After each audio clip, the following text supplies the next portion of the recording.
बच्चों, आज हम पढ़ेंगे क्लास 8 हिंदी वसंत के अंतर्गत चैप्टर नंबर 6 भगवान के डाकिए, जो कि एक कविता है और इसके कवि हैं रामधारी सिंह दिनकर। हम आपको बताएंगे कविता का सारांश और अंत में पाठ से संबंधित प्रश्नों के उत्तर भी। आप भी पढ़ें हमारे साथ साथ भगवान के डाकिए। पक्षी और बादल ये भगवान के डाकिए हैं जो एक महादेश से दूसरे महादेश को जाते हैं। हम तो समझ नहीं पाते हैं, मगर इनकी लाई चिट्ठियाँ पेड़ पौधे पानी और पहाड़ बाँचते हैं। बाँचने का मतलब होता है बच्चों पढ़ना। हम तो केवल यह आंकते हैं कि एक देश की धरती दूसरे देश को सुगंध भेजती है और वह सौरभ हवा में तैरते हुए पक्षियों की पांखों पर तिरता है और एक महादेश का भाप दूसरे देश में पानी बनकर गिरता है। तो बच्चों, ये थी यहाँ पर कविता और इसके कवि हैं रामधारी सिंह दिनकर। तो चलिए इसके बाद जान लेते हैं इस कविता का सारांश। आप इस प्रकार से पाठ का सारांश लिख भी सकते हैं। प्रस्तुत कविता में कवि ने पक्षी और बादल को भगवान का डाकिया बताया है, जो मनुष्य को प्रेम, त्याग और सद्भाव का संदेश देते हैं। कवि पक्षी और बादल का संबंध मनुष्य से जोड़ते हुए कहता है कि ये दोनों भगवान के डाकिए हैं।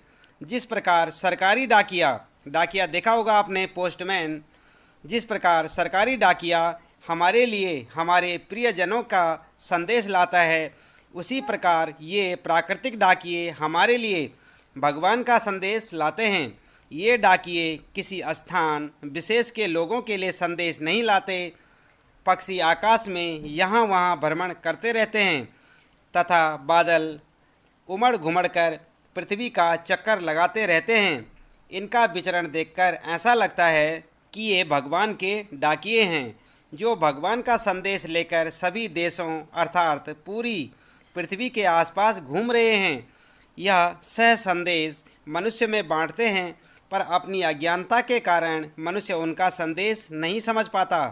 इन प्राकृतिक डाकियों की लाई चिट्ठियों को पर्वत, पेड़ पौधे और नदियाँ पढ़ती हैं। पेड़ पौधे अपनी वायु, धरती अपनी सुगंध तथा नदियाँ अपना जल किसी सीमा विशेष में रहने वालों के लिए नहीं रखती।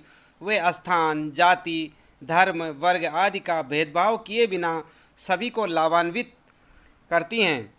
इनके क्रियाकलाप को देखने के बाद हमें भी किसी से भेदभाव न करने की सीख लेनी चाहिए, जिससे कि ईश्वर का संदेश हमारे लिए भी सार्थक बन सके। तो बच्चों, ये था कविता का सारांश।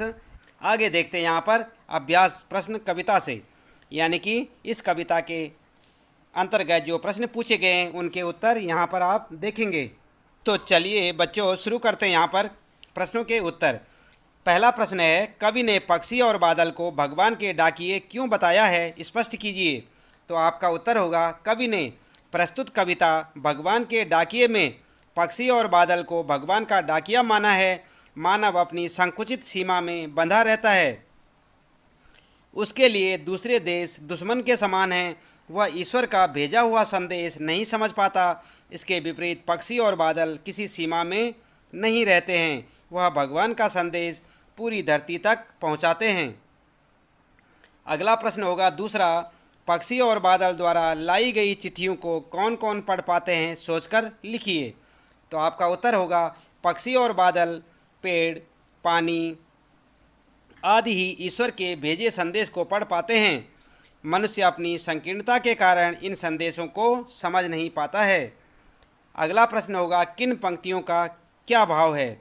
तो यहाँ पर कुछ पंक्तियाँ दे रखी हैं और आपने देखना है कि ये किन पंक्तियों का भाव है।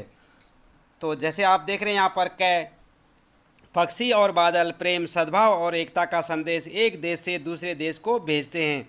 तो ऐसा कौन सी पंक्तियों का भाव है। उत्तर होगा, पक्षी और बादल ये भगवान के डाकिए हैं जो एक महादेश से दूसरे महादेश को जाते हैं। इन पंक्तियों का भाव था ये। इसके बाद यहाँ पर देखें, प्रकृति देश देश में भेदभाव नहीं करती। एक देश से उठा बादल दूसरे देश में बरस जाता है। ऐसा कौन सी पंक्तियों में लिखा हुआ है। तो आप देखें वो पंक्तियां हैं, वह सौरभ हवा में तैरते हुए पक्षियों की पाँखों पर तिरता है और एक देश का भाप दूसरे देश में पानी बनकर गिरता है। आगे बच्चों चौथा प्रश्न होगा आपके लिए, पक्षी और बादल की चिट्ठियों में पेड़ पौधे पानी और पहाड़ क्या पढ़ पाते हैं? तो उत्तर होगा, पानी और पहाड़ ही ईश्वर के संदेश को समझ पाते हैं। भाप और धरती की सुगंध को किसी सीमा में बांधा नहीं जा सकता। पूरी धरती पर भाईचारा, शांति और अपना पराया का भेदभाव नहीं करना चाहिए। सभी प्राणी मात्र का हित देखना चाहिए। परोपकार की भावना से काम करना चाहिए। यह संदेश मनुष्य नहीं समझ पाता है। वह राष्ट्र, धर्म, जाति, लिंग आदि सीमाओं में बंधा रहता है। वह पक्षी और बादल की तरह संपूर्ण विश्व के लिए कार्य नहीं करता है। आगे बच्चों पांचवा प्रश्न है यहाँ पर आपके लिए, एक देश की धरती दूसरे देश को सुगंध भेजती है, इस कथन का भाव स्पष्ट कीजिए। तो उत्तर होगा आपका, धरती के लिए उस पर रहने वाले सभी प्राणी एक समान हैं। वह अपना पराया का भेदभाव नहीं करती है। एक देश की धरती की सुगंध दूसरे देश में बेरोक टोक आसानी से पहुंच जाती है। यह सुगंध पहुंचाना ही संपूर्ण धरती को एक परिवार मानने जैसा है। पूरी धरती को ही प्रेम, एकता और भाईचारे का संदेश देना भगवान के डाकिए का लक्ष्य है। तो बच्चों ये था आपका कविता पाठ भगवान के डाकिए का सारांश और उससे संबंधित प्रश्नों के उत्तर। अगला पाठ पढ़ेंगे हम अगली वीडियो में। आपका दिन शुभ हो।